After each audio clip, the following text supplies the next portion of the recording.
Hello, it's Rachel here with the final instalment of our journey through the book of Ruth, where we find out whether there is going to be "and they all lived happily ever after" ending.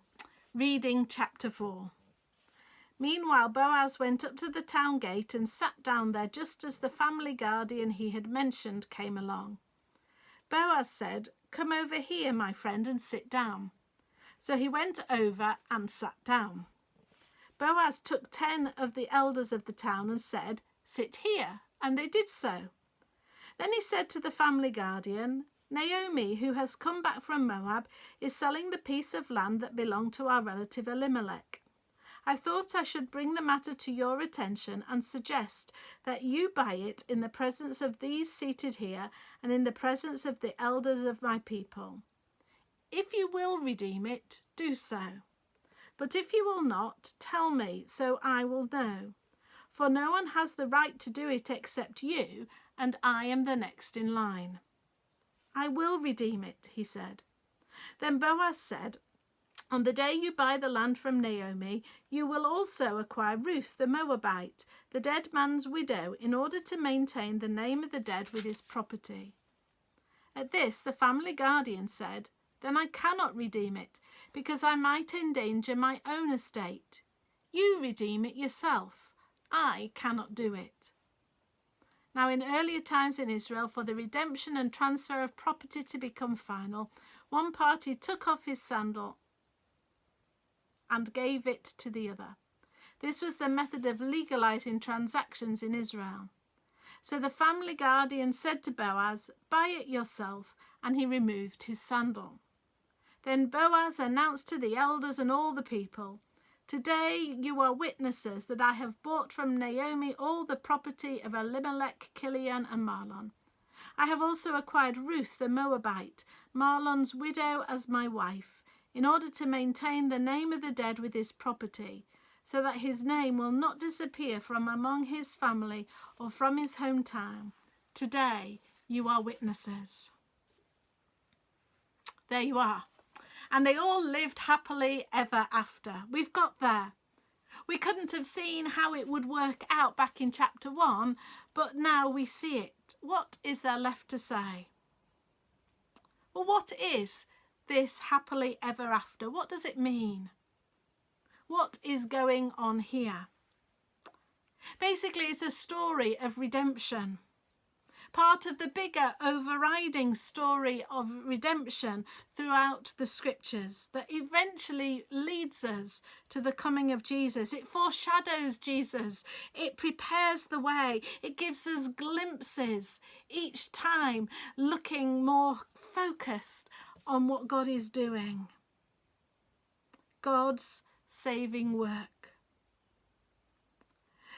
Redeeming usually refers to some kind of transaction, either in money, the purchase of an item, or an exchange of something. But it doesn't have to involve money. It can be, as here, a costly act.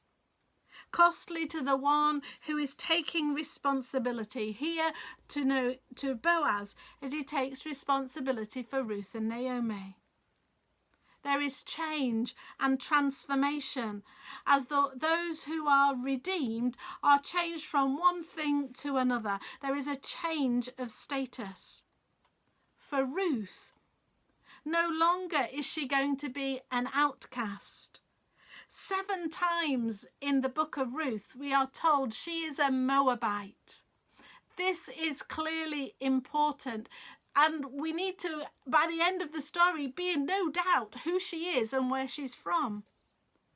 Moabite equals outcast. Now she is redeemed. She is included in the story of God and his people. No longer is she destitute and desperate. No longer oppressed by her circumstances. She is set free and liberated and given a new status as well as a new identity. The language used for what Boaz does is the same language that is used in the New Testament for what Jesus does for us on the cross. In turn, a costly act. giving us and all who trust and believe in him and receive what he has done a new status, liberated and given freedom from sin and its consequences, and included in God's family. As we are reminded in John chapter 1, the Word became flesh and made his dwelling among us. He came to that which was his own, but his own did not receive him. Yet to all who did receive him, to those who believed in his name, he gave the right to become children of God, pointing to our change of status to all who believe. Ruth becomes a child of the covenant of the God of Israel through her inclusion, through her redemption, just as we become children of God through our inclusion in God's covenant through Jesus. So if that is the what of the happily ever after, how does happily ever after come about? It cannot happen without a kinsperson, a member of your own family to settle the debt, to redeem, to do the costly act. Boaz is the kinsman redeemer or family guardian, the one to whom it falls to legally fulfill the responsibilities placed on him.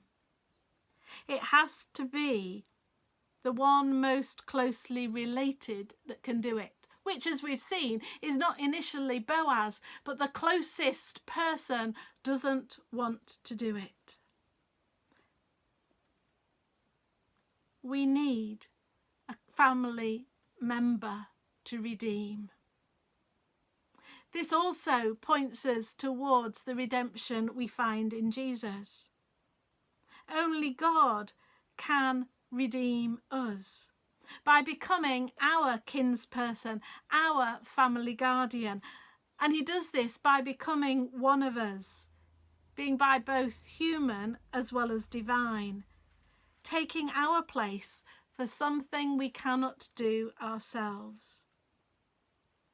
And in the process, Jesus redefines the nature of family. As we've heard from John 1, we are given the right to become children of God. And Jesus says, both in Matthew and in Mark and in Luke's Gospel, that whoever does the will of my Father in heaven is my brother, my sister, or my mother, redefining who his family are.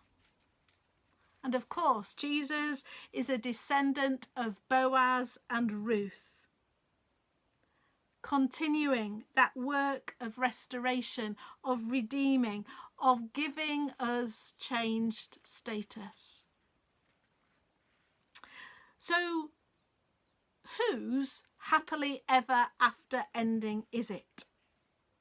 Well, the obvious is that it's Ruth's happy ever after. The most obvious.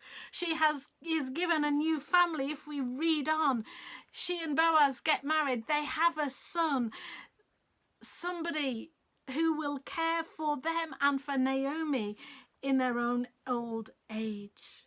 He is given the name Obed.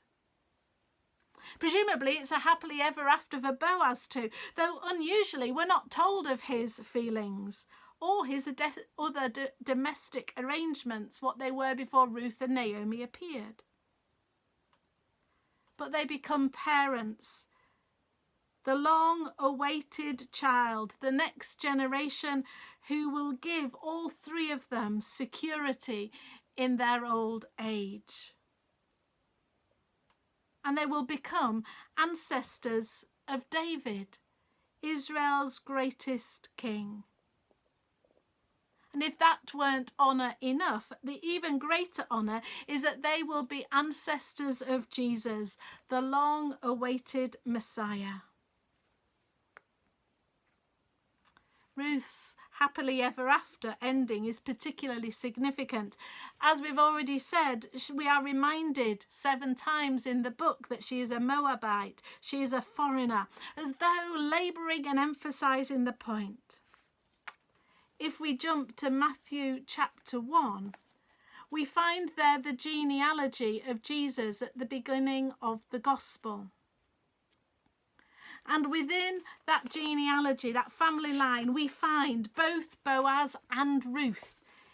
Unusually, the woman is mentioned, the mother. It picks up where Ruth chapter 4 ends, with a short genealogy of the line of David.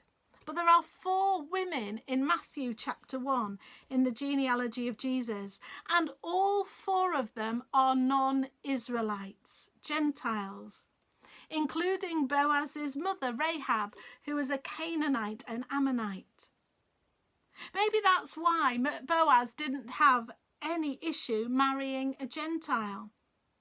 While that is the sticking point for the nearest kinsman redeemer, who is quite happy and willing to redeem the land, but doesn't want to redeem Ruth, who is a Moabite. Outcasts, strangers, foreigners, changed status, seen differently, brought into the family. What is important is not who we are related to or who we are descended from. What is important throughout Scripture is that we are included in God's family through faith and obedience. So does living happily ever after mean that that's it, that's the end? Nothing is going to go wrong for Ruth and Naomi ever again? Well, their immediate challenges are over. They are provided for, no longer dependent on the Old Testament equivalent of the food bank. Naomi doesn't need to worry in her old age. Will there be other challenges, other sadnesses? Absolutely, there is no doubt about that, because that's life. They are not exempt from life and all that it holds. And certainly for their descendants, as we follow their story through Scripture, there will be many challenges and dangers and sadnesses, much more oppression as well. But it is also our story. We are adopted into the family of Jesus. We are engrafted branches of the vine, to use another image. We are all included, not to exempt us from those same challenges and difficulties and struggles and sadnesses of life, but to give us the resources to bring us through. What we see in the book of Ruth is an example of discipleship. This is what Ruth commits herself to in chapter 1, when she left Moab with Ruth, promising and committing, "Where you go, I will go. Where you stay, I will stay. Your people will be my people, and your God, my God. Where you die, I will die, and there I will be buried. May the Lord deal with me, be it ever so severely, if even death separates you and me." And here we find her at the end of chapter 4, having discovered God's goodness and that he is faithful, knowing God's overwhelming loving kindness. Can we say the same as Ruth? As Jesus calls us to follow, can we say to him, "Where you go, I will go. Where you stay, I will stay. Your people will be my people. Your God will be my God. May the Lord deal with me, be it ever so severely, if even death separates you and me."